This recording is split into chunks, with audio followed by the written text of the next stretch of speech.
안녕하세요. 쉽게 배우는 스마트폰 교육 쉽폰TV입니다.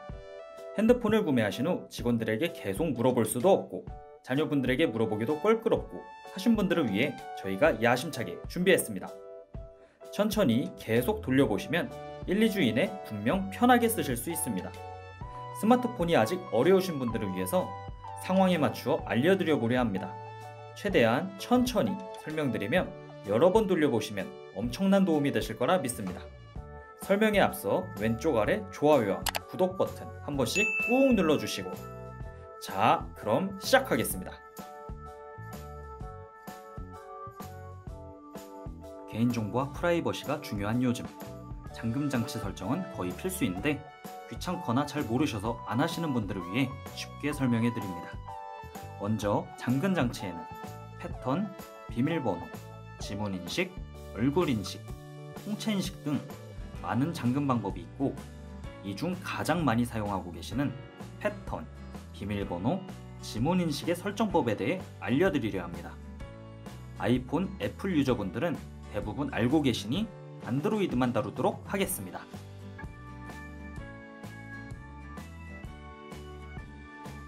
핸드폰의 톱니바퀴 모양인 설정을 눌러주신 후 잠금 화면, 잠금에 대한 내용이 있는 부분을 눌러줍니다. 제일 윗부분에 있을 건데 여기 위 화면, 잠금 화면을 눌러주신 후 보시면 이렇게 여러 잠금 설정을 할 수 있는 목록들이 나오는데, 제일 위인 드래그는 잠금 화면을 그냥 밀기만 하면 열리는 장치입니다. 그 뒤 패턴을 눌러보시면 이렇게 9개의 점들 중 자신만의 모양으로 그림을 그려 잠금을 만드는 방식입니다. 예를 들어 이렇게 기역자로 그릴 경우 아래 계속을 눌러주시고, 한 번 더 똑같이 기역자로 그려주고 확인을 누르시면 핸드폰이 이 패턴을 기억해주며 혹시나 패턴이 생각나지 않을 때를 대비해 힌트로 기억을 떠올릴 수 있게 자음 1 이렇게 넣어주시고 다음을 눌러주시면 패턴 설정이 완료된 것입니다. 그럼 핸드폰 화면에 전원 버튼을 눌러 껐다가 다시 켜주시면 이렇게 패턴을 그리라고 표시해 주는데, 아까 설정하신 기역 모양을 그려주시면 화면이 열리는 게 보이시죠? 패턴 설정 완료입니다. 다음은 비밀번호로 잠금을 설정하는 방법인데 크게 두 가지로 나뉩니다. 첫 번째는 숫자 4자리로만 잠금하는 핀 번호, 두 번째는 영문과 숫자를 조합해 만드는 비밀번호가 있습니다. 아까와 같이 톱니바퀴 모양의 설정을 눌러주신 후 이렇게 잠금 화면, 화면 잠금 방식, 핀으로 눌러주시면 숫자로만 4자리 이상을 입력하라고 나옵니다. 아래 보시면 OK 버튼을 누르지 않고 핀 확인하기는 원래 비밀번호 입력 후 OK 버튼을 눌러야 잠금이 풀리는데, 이때 OK를 안 누르고 바로 풀 것인가를 물어보는 것입니다. 편한 기능이니 체크를 해주는 걸로 해볼까요? 이제 비밀번호를 숫자로만 이렇게 눌러주시고 오른쪽 아래 계속을 눌러주시고 한 번 더 방금 입력한 숫자를 입력해 주신 후 확인을 눌러주시면 숫자로만 형성된 비밀번호 완성! 이번엔 핀 번호가 아닌 영문, 숫자와 혼합하여 만드는 잠금을 설정해 보겠습니다. 다시 아까와 같이 설정, 잠금 화면, 잠금 화면 방식, 비밀번호를 눌러주시고 중간을 보시면 한자 이상의 문자를 꼭 넣은 후 숫자와 함께 4자리 이상을 입력하라고 말합니다. 그러면 예를 들어 이렇게 A를 누르고 123, 123을 입력해 보겠습니다. 영문과 숫자를 포함해 4자리 이상만 만들어주면 되네요. 간단하죠? 한 번 더 비밀번호 입력 후 확인을 눌러주시면 끝! 마지막으로 가장 스마트해 보이는 지문인식을 설정해 보겠습니다. 아까와 같이 이렇게 설정, 잠금 화면, 잠금 화면 방식, 지문 인식을 눌러주시면 지문을 등록하라는 문구가 나옵니다. 지문 등록 전 손으로 많은 일을 하시는 분들이 지문이 닳아 인식을 못하는 경우를 대비해 지문 외 추가로 잠금을 풀 수 있는 잠금 장치를 하나 더 설정해 두라고 합니다. 이건 앞에서 알려드린 내용과 같이 편하신 것으로 해주시면 되는데 저는 패턴으로 하겠습니다. 이렇게 지문 등록까지 와주신 후 자주 사용하는 손의 검지손가락을 이렇게 천천히 여러 번 느리게 약간 비틀어서 약간 윗부분, 약간 아랫부분 순서대로 붙였다 떼었다를 100%가 될 때까지 계속 해주세요.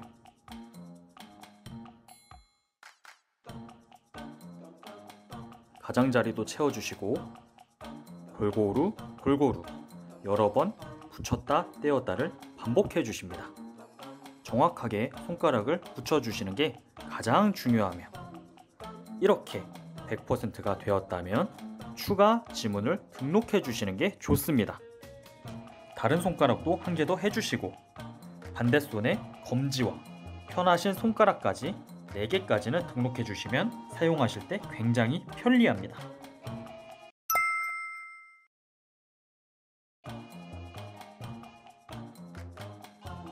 이번엔 본인이 가지고 있거나 다른 사람이 보내온 텍스트, 사진, 동영상을 공유하는 방법에 대해 알려드리겠습니다.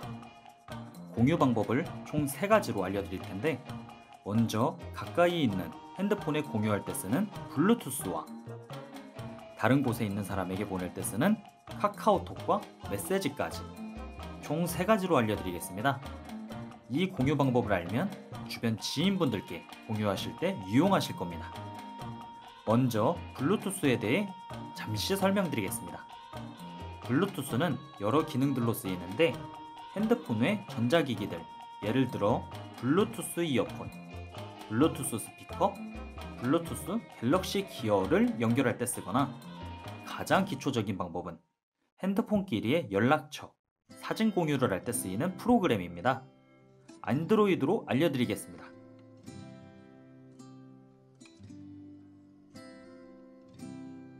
핸드폰 화면을 보시면 상단바를 이렇게 내려주시고 B라고 써져 있는 곳에 불이 들어오게 켜주시면 됩니다. 이때 연결하고자 하는 다른 핸드폰에 블루투스에 똑같이 불이 들어오게 켜놓아 주시는 게 중요합니다. 그리고 켜놓았던 다른 휴대폰의 이름을 연결 가능한 디바이스에서 찾습니다. 제가 가지고 있는 다른 핸드폰은 갤럭시 S10 플러스이기 때문에 이렇게 갤럭시 S10 플러스라고 뜨는 게 보이시나요? 이 문구를 이렇게 눌러줍니다.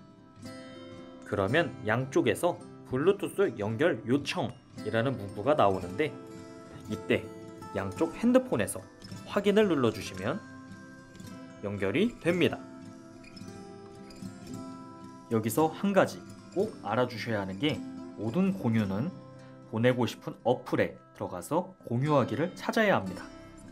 먼저 연락처를 보내고 싶다면 이렇게 연락처로 들어가서 이 버튼을 찾습니다. 사진과 동영상을 보내고 싶다면 사진, 갤러리 어플을 들어가서 앨범에 이 버튼을 찾습니다. 이렇게 눌러보시면 공유라는 문구가 나오는데 이걸 눌러주십니다.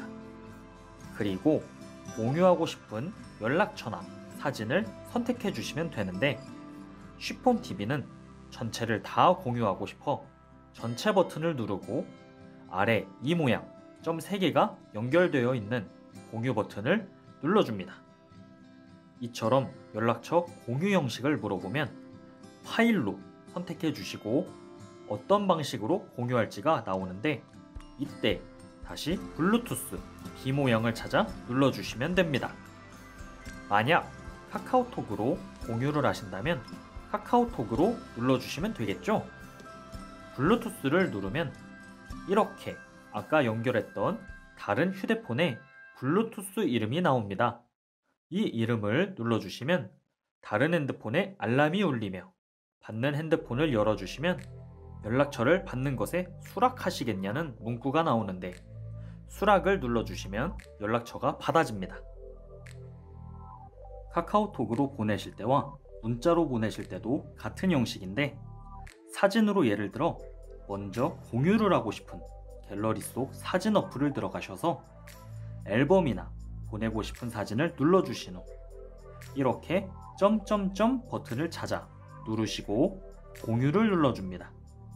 점점점 버튼이 보이지 않는다면 점점점이 연결되어 있는 이 모양을 찾아주신 후 눌러주시면 무슨 어플로 공유할지가 나오는데 이때 여기 보이는 카카오톡이나 메시지를 선택하여 공유해 주시면 되십니다.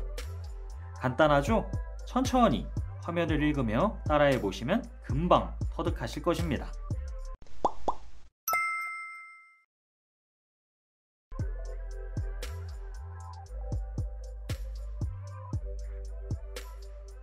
많은 시청자분들이 여러 상황에서 이 부분 녹음해 놓았으면 참 좋았을 텐데 다음엔 해야지 하고 생각하실 때가 몇 번 있으셨을 거라 예상합니다. 그래서 준비했습니다. 아이폰은 녹음하는 어플을 따로 구매하여야 해서 안드로이드로 설명드리겠습니다.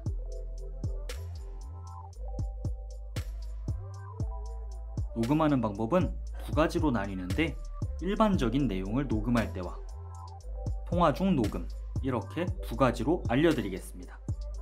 먼저 통화 중 녹음은 삼성 기종의 경우 최근 기록 어플을 들어가 주십니다. 수화기 모양이며 이렇게 생겼습니다. 어플을 들어가 보시면 이렇게 오른쪽 위 점점점에 들어가셔서 설정을 눌러주시고 아래 통화 녹음을 눌러주시면 통화 녹음 완료와 동시에 알림을 받게 설정해 주시고 통화 자동 녹음을 눌러주시고 사용함으로 이렇게 불이 들어오게 만들어 주십니다. 그리고 여기서 모든 번호를 선택하시면 통화하는 모든 사람들과의 통화가 자동 녹음이 되어집니다. 여기서 주의하셔야 할 점, SKT를 쓰시는 분이나 T연락처, T전화를 사용하시는 분들은 통신사 어플이다 보니 통화 자동 녹음이 막혔습니다. 통화, 연락처 모드를 꼭 삼성전화로 바꾸어야 녹음이 가능하심을 알려드립니다. 이번엔 옆에 있는 대상 또는 주위의 소리를 녹음할 때인데 삼성, LG 핸드폰의 기본 음성 녹음으로 알려드릴 것입니다. 삼성 음성 녹음, LG 음성 녹음 이렇게 생긴 어플이 없다면 구글 플레이 스토어가 아닌 원스토어나 갤럭시 스토어, LG 스마트 월드에서 검색 후 다운받아 주시는 것을 추천드립니다. 다른 음성 녹음 어플은 광고가 뜰 수 있습니다. 그럼 어플 중 이렇게 생긴 모양의 음성 녹음 어플을 켜주시고 음성 녹음 화면을 보시면 제일 아래 빨간 버튼 보이시죠? 이 버튼이 음성 녹음을 시작하는 버튼입니다. 그리고 오른쪽 위 목록 버튼은 음성 녹음을 저장했던 내역들을 누구와 했는지 날짜와 시간에 맞게 보여주는 목록이며 오른쪽 위에 끝에 요 점 3개 버튼은 음성 녹음의 음질, 설정들을 관리하실 수 있는 버튼입니다. 그럼 빨간 버튼을 눌러보시면 이렇게 녹음이 시작되고 가운데 네모 2개 버튼을 눌러보시면 잠시 중지할 수 있습니다. 이 상태에서 왼쪽에 삼각형을 누르시면 지금까지 녹음한 걸 들으실 수 있으며 빨간 버튼을 누르시면 다시 녹음이 진행됩니다. 그리고 마지막 오른쪽 버튼을 누르시면 녹음이 중단되며 이 녹음을 저장할 수 있는데 저장하실 이름을 입력하신 후 저장을 눌러주시면 되십니다. 방금 녹음한 정보를 들어보시려면 아까의 첫 화면에서 목록을 눌러주신 후 저장된 녹음을 왼쪽 화살표를 눌러주시면 재생이 됩니다.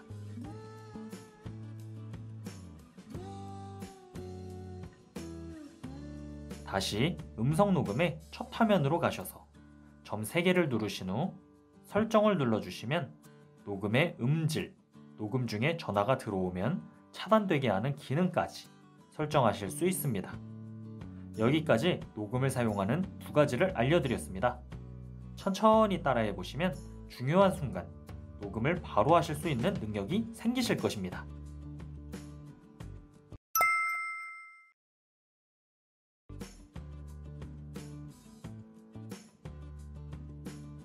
점점 핸드폰의 기본 사용법을 마스터하고 계십니다. 이번엔 여러 기능들을 사용하실 줄 알게 되셨으니 핸드폰의 느려짐을 조금은 빠르게 사용하실 수 있는 방법과 배터리를 아끼는 방법 3가지를 알려드리겠습니다. 첫 번째로 가장 간단한 방법인 휴대전화를 껐다 켜주는 방법인데, 시청자분들 거의 대부분 배터리가 부족하시면 바로 충전기를 연결하고 충전하시고 다시 쓰시고 계시죠? 옛날 핸드폰은 배터리가 탈부착형이었기에 핸드폰을 갈면 자동으로 껐다 켜져 핸드폰 전원을 껐다 켜줄 필요가 없었지만, 지금은 일체형이므로 그러실 일이 거의 없으실 것입니다. 일주일 중 2번에서 3번 정도는 핸드폰을 껐다 켜주시면 사용하셨던 어플들을 완전히 껐다 켜주는, 잠시 휴대폰을 쉬게 해주는 역할을 하므로 꼭 해주시면 만족하시는 속도를 느끼실 수 있으실 것입니다. 두 번째는 조금 더 정밀하게 보시는 방법입니다. 삼성 휴대폰의 경우 톱니바퀴 모양의 설정을 들어가 보시면 디바이스 케어라는 부분이 있는데, 들어가 보시면 이렇게 배터리, 저장 공간, 램이 보이실 겁니다. 여기서 배터리를 눌러보시면 배터리 사용 내역이 나오는데, 어떤 시스템이 배터리를 많이 사용 중인지 볼 수 있습니다. 이렇게 지난 7일간의 배터리 사용 내역 아래 보시면 배터리의 용량 중 몇 %가 어떤 어플로 사용되었는지를 알 수 있습니다. 이때 과한 배터리 사용의 어플이 있다면 삭제를 권장드립니다. 특히 종료되지 않고 계속 사용되는 어플일수록 배터리를 많이 잡아먹습니다. 다시 뒤로 가서 디바이스 케어를 들어가 보시면 램이라는 부분이 보이시죠? 램이란 핸드폰의 어플들을 여러 개 켰을 때 버티는 공간, 속도를 관여합니다. 이 부분을 눌러보시면 정리돼야 될 부분들이 보이시죠? 이게 지금 핸드폰에 켜져 있는 램의 공간을 차지하고 있는 어플들입니다. 이것도 정리를 한번 해주시면 램이 확보되며 속도가 빨라집니다. 디바이스 케어를 꼭 사용해주세요. 세 번째는 어플을 청소해준다는 클린 어플, 광고 어플들을 최대한 사용하지 않는 것이 좋습니다. 구글 플레이 스토어를 보면 광고 포함이 적혀있는 어플들이 보이실 것인데, 다 나쁜 건 아니지만 광고가 너무 많이 뜬다거나 핸드폰을 사용하지 않는데도 광고가 나오는 어플들이 있습니다. 특히 어플을 청소해주는 어플들이 대부분인데, 두 번째 알려드린 디바이스 케어와 같이 어플들의 배터리 사용을 줄이고 핸드폰을 최적화할 수 있으니 이 어플은 크게 필요가 없겠죠? 꼭 확인하여 사용해 주시기 바랍니다. 여기까지 핸드폰의 배터리와 속도를 최적화시키는 간단한 방법을 알려드렸습니다. 처음 한 번만 해보셔도 느껴지실 겁니다. 오늘도 고생 많으셨습니다. 감사합니다.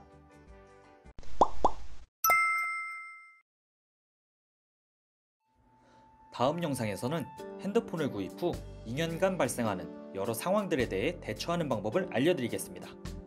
꼭 필요한 자료와 내용들만 담았습니다. 다음 영상도 많은 시청 부탁드립니다. 계속해서 발전되고 빠르게 바뀌는 휴대폰에 대해 완벽히 이해하실 때까지 저희 슈폰TV가 함께 하겠습니다. 감사합니다.